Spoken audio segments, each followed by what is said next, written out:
In life and business, the person with the fewest blind spots usually wins. And I don't mean winning in a billionaire kind of way.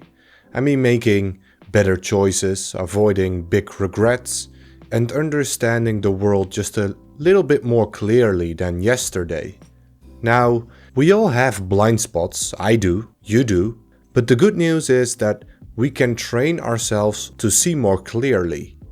That's where mental models come in. Now, before you run for the hills thinking this sounds too academic or technical, hold up for a second. Because mental models are simply tools in a toolbox, or lenses, ways to see the world that help us make better decisions. I truly believe you'll gain some value from this episode because this episode will be relevant today, tomorrow, and 200 years from now. They're timeless, time-tested ideas. Let's jump into the episode.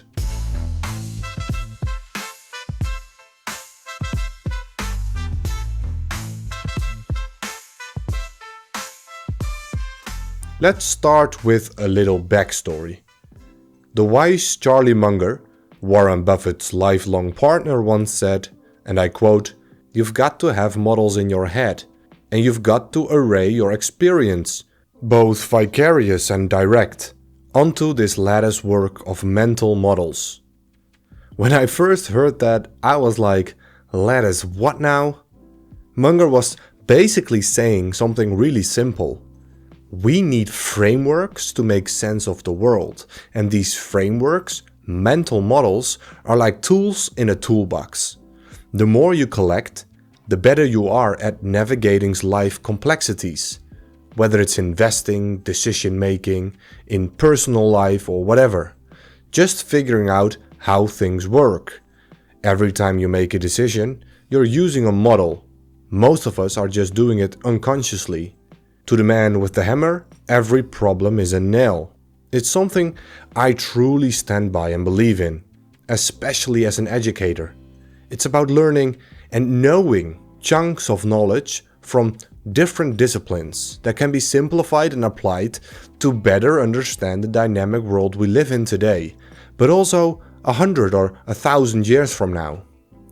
Richard Feynman said it best, and I quote, "You only think you know, as a matter of fact, and most of your actions are based on incomplete knowledge, and you really don't know what it is all about, or what the purpose of the world is, or know a great deal of other things. It is possible to live and not know." A mental model is simply your internal representation of how something works, whether it's the stock market, human behavior, or even your own emotions. The trick here is to build this toolkit, one that draws from physics, psychology, biology, math, and even history. And it sounds simple, but it's the kind of thing that takes time to build. You've got to live, listen, and learn, constantly adding layers to that mental lattice work. So the question I kept asking myself is, how many of these mental models do I have in my own toolkit? And more importantly, how can I keep adding to it?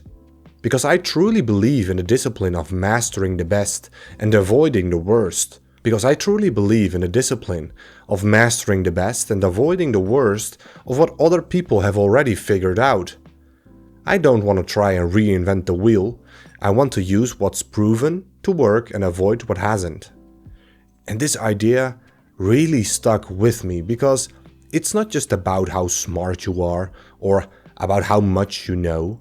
It's about how you use what you've learned, how you pull those different threads together to see the bigger picture. And trust me, that's something that applies in just about every part of life. You know, what the hardest part is about learning from the real world? It's us. We all walk around with blind spots, things we don't even realize we're not seeing. It's really tough to understand a system when we're right in the middle of it, kind of trying to see your own eyeballs without a mirror. There's this brilliant story from David Foster Wallace that nails this idea. Two young fish are swimming along and they pass an older fish who nods and says, "Morning boys, how's the water?"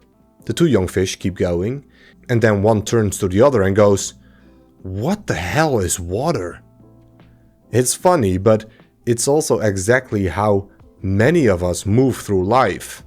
The most obvious things, the things that shape every part of our reality, are often the hardest to notice. And because of that, we often fail to learn from the very world we're swimming in.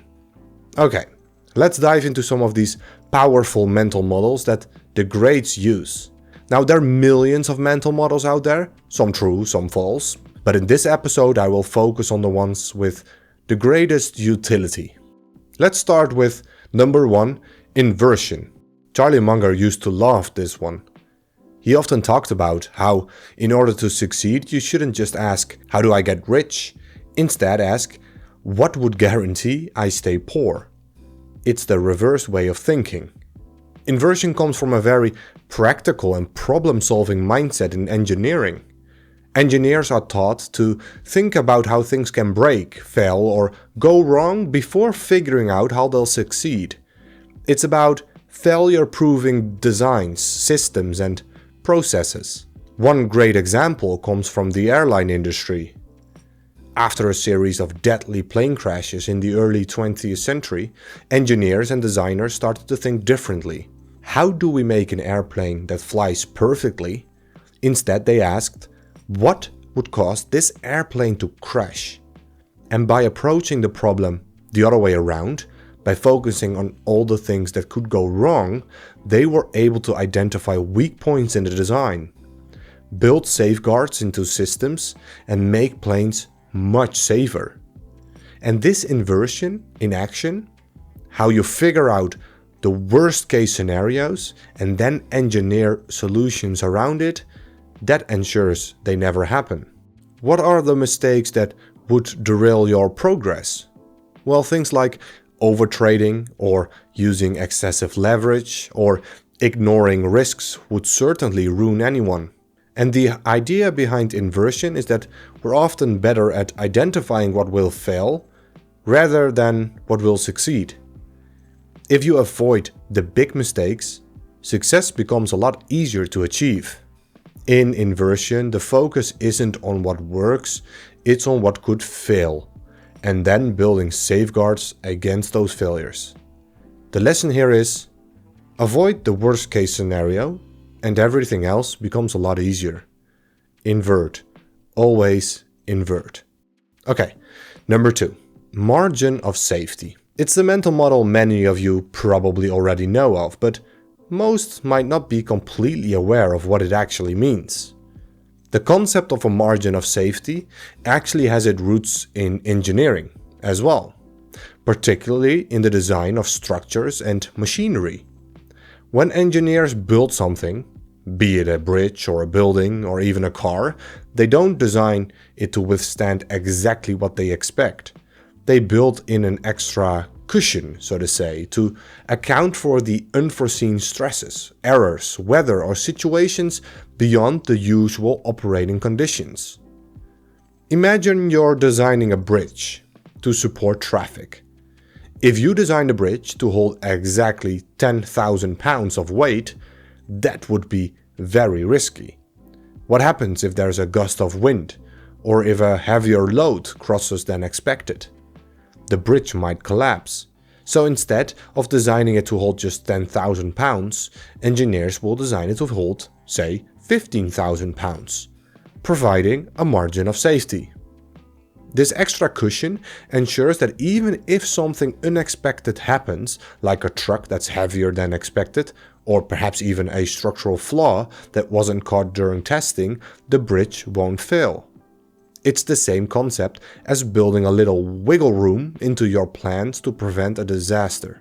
This margin is key in engineering because it acknowledges that things don't always go according to plan. Just like in investing, there are so many variables in the real world that they can't be predicted. Engineers know that. They can't foresee every possible situation, so they ensure their designs are overbuilt to handle some level of unpredictability. Now, if we bring this concept back to investing, you can see how this connects. Just like the bridge engineers built with extra strength into their designs. In investing, you aim to buy stocks that are, well, undervalued, below their intrinsic worth. A margin of safety can be achieved by being more conservative than perhaps is needed. This undervaluation then gives you a cushion in case the investment doesn't entirely go as planned. So the lesson here is, always plan with a buffer for the unexpected. Next up, feedback loops. They are everywhere, whether we realize it or not. They describe systems where the output of a process gets fed back into the system and affects the next round of outputs. This can either amplify or balance the process. I'll explain it more in depth. There are two types, reinforcing loops and balancing loops. A reinforcing loop accelerates a process, while a balancing loop works to, well, balance or stabilize it. Let's step away from investing for a moment and take a look at feedback loops in a completely different context. Our own bodies. This will help you understand the concept a lot better. Imagine you're working out in the gym. When you start lifting weights, your muscles experience tiny tears. And these micro tears trigger a process where your body sends nutrients to repair the muscles, making them stronger over time. This repair process doesn't just stop once. Every time you work out, you cause these small tears again and again, and the cycle continues. This is a reinforcing feedback loop. It accelerates the process of building muscle because each workout leads to stronger muscles, which makes you capable of lifting even more weight. The stronger you get, the more you push your body, and so the loop continues, feeding itself. But let's switch to the balancing feedback loop to see the contrast. Imagine you're outside on a hot summer day, and your body's core temperature starts rising. To maintain a stable internal environment, what scientists call a homeostasis, your body kicks in a cooling mechanism. Sweating. Sweat evaporates off your skin, cooling you down. If you get too cold, your body will start shivering to generate heat. Here's the balancing feedback loop. Works to keep your body temperature within a stable range. It's constantly adjusting to make sure things don't get too extreme. If you didn't have this loop, your body would either overheat or freeze, and that's dangerous. Now consider how feedback loops show up all around us, whether in nature, society, or even in our personal habits. In nature, the predator-prey cycle is another example. Where there are more rabbits, foxes have more to hunt. As the fox population increases, the rabbit population decreases, which in turn lowers the number of foxes, allowing the rabbit population to rise again. It's a dynamic balancing loop, where each side keeps the other in check. In our personal lives, feedback loops show up when we establish habits. If you consistently eat healthy meals, your body will feel better, which encourages you to keep making those healthy choices. But if you start eating junk food, you might notice that you feel sluggish and that you could push you to make better choices the next day. This is a balancing loop in action. Your body gives your feedback about the choices you make, helping you steer towards a healthier behavior. Just like with the examples with muscle growth or market panic, reinforcing feedback loops in investing can accelerate a trend, whether that's a bull market, a successful company's growth, or even a stock price. For example, think about a company that releases a game-changing product. Initially, sales might be modest, but as more customers start using the product and sharing their experiences, demand grows. This growing demand leads to more sales, which further strengthens the company's reputation and increases its market share. In turn, the company can reinvest more in innovation, which accelerates growth even further. This is a classic reinforcing feedback loop. And perhaps the best example of this is, well, Nvidia. The same kind of loop can happen in markets. When stocks start rising and investors see others making money, they pile in, driving prices up even higher. This creates a cycle where the more people buy in, the more the prices rise, attracting even more investors.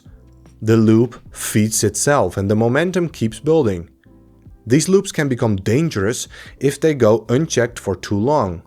Just like in the stock market, if the price rise is based on hype rather than fundamentals, well, the bubble will eventually burst. On the flip side, balancing feedback loops in businesses and markets work to stabilize and regulate. They provide the necessary checks and balances to prevent things from getting out of hand. Much like how your body regulates its temperature and how ecosystems balance predator-prey populations. Take a company's financial performance, for example. Imagine a business that's growing too quickly, without a solid foundation. If it expands too rapidly, its operations will suffer. Customers could experience poor service, quality could decline, or supply chains might break down. These negative consequences act as a feedback mechanism for the business. Management has to notice the issues, take corrective action, and slow down expansion or focus on quality control to restore that balance. Similarly, in investing, you may see a balancing loop when assets or sectors get overheated. If too many investors pile into one stock, the price might soar far above its intrinsic value. This causes the market to correct itself eventually, maybe with a sudden dip in price, ultimately forcing valuations back to more reasonable levels. This balancing act is essential to maintain a healthy market where prices reflect the actual fundamentals of a business rather than speculation. The lesson here: feedback loops are powerful and can either amplify or balance in either direction. Alright, that was a pretty long one, but I think it's important. Number 4, another mental model is regression to the mean. I like to call it the killer of hype. The origin of this idea goes all the way back to the early 19th century, specifically to Sir Francis Galton, a British scientist who noticed a fascinating pattern in statistics. He observed that extreme events tend to be followed by more moderate ones, and over time things tend to balance out. One of the most famous examples of regression to the mean in nature comes from Charles Darwin's observations of the Galapagos Islands during his voyage on the Beagle in the 1830s. There were these birds, and these birds, which live on the Galapagos Islands, come in different shapes and sizes, with variations in their beaks. The variation in beak size was actually linked to the availability of food on the islands, especially the type of seeds they ate. When Darwin first observed the finches, he noted that the birds with larger beaks were better equipped to handle tough, hard seeds, while birds with smaller beaks were better at eating softer seeds. This was an example of natural selection at work. Birds with beaks suited to their food sources were more likely to survive and reproduce. Makes sense, right? But here's where regression to the mean comes in. During times of drought, when food sources like seeds became scarcer, the birds with the largest beaks had a temporary advantage because they could crack open the tougher seeds. Over time, this led to a population of finches with larger beaks. However, after a few years, when the drought ended and rainfall returned to normal levels, the types of seeds available also changed, and the population of finches began to regress to the previous, more average beak size. The next generation of finches showed a more typical distribution of beak sizes, as smaller beaked finches became better suited to the new types of seeds available. In this case, the extreme beak size, whether that's large or small, had given certain finches an advantage or disadvantage during specific conditions. When conditions returned to normal, the bird population as a whole began to regress towards the mean. This is an example of how nature, through evolution, tends to balance things out over time. But this pattern is everywhere in life, whether that's in the weather, moods, or even in success rates in businesses and projects. If you have an extraordinary streak, don't assume it will last forever. Eventually, you'll come back to the average, whether you like it or not.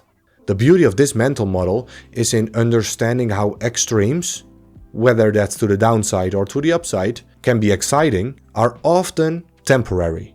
Warren Buffett often uses this model to remind investors that hot stocks don't stay hot forever. If a stock has been consistently outperforming the market, there is a huge chance that it will eventually fall back down. It's just how the world works. The outliers are fascinating, but they're rarely sustainable. The lesson here is, extremes rarely last. Things tend to return to the average. Alright, the last mental model for today is the well-known circle of competence. Many of you probably know this one either through books or Warren Buffett, but the concept of knowing your limits is much more ancient. It actually stems back from Greek mythology. Take the story of Odysseus in Homer's Odyssey. When Odysseus and his men approach the island of the Sirens, they are warned about the dangers of their seductive song. The Sirens lure sailors into dangerous waters, leading to shipwrecks. So, what does Odysseus do? He knows he can't resist their call, so he has his crew block their ears with beeswax. And he himself, bound to the mast of the ship, gives the order to keep going, no matter how tempting the song becomes.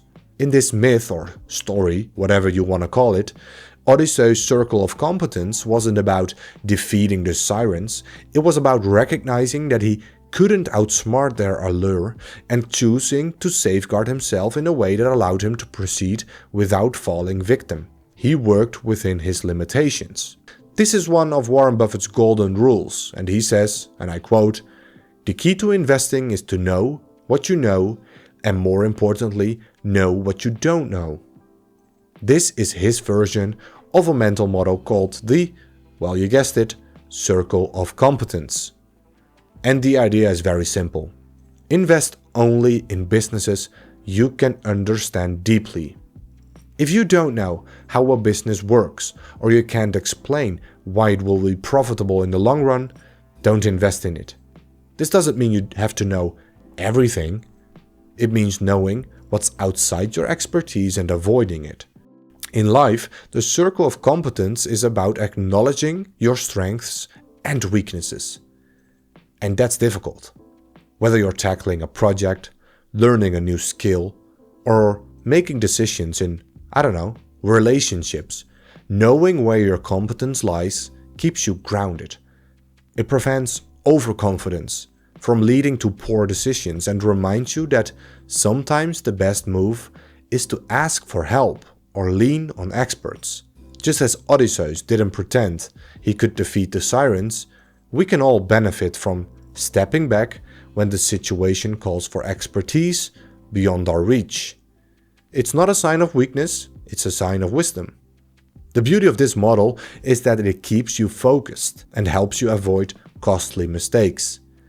Buffett is famous for sticking to industries and businesses he knows inside and out, whether that's insurance, consumer products, or railroads.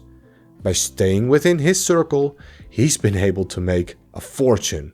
The lesson here is, recognize your limits and know what you don't know.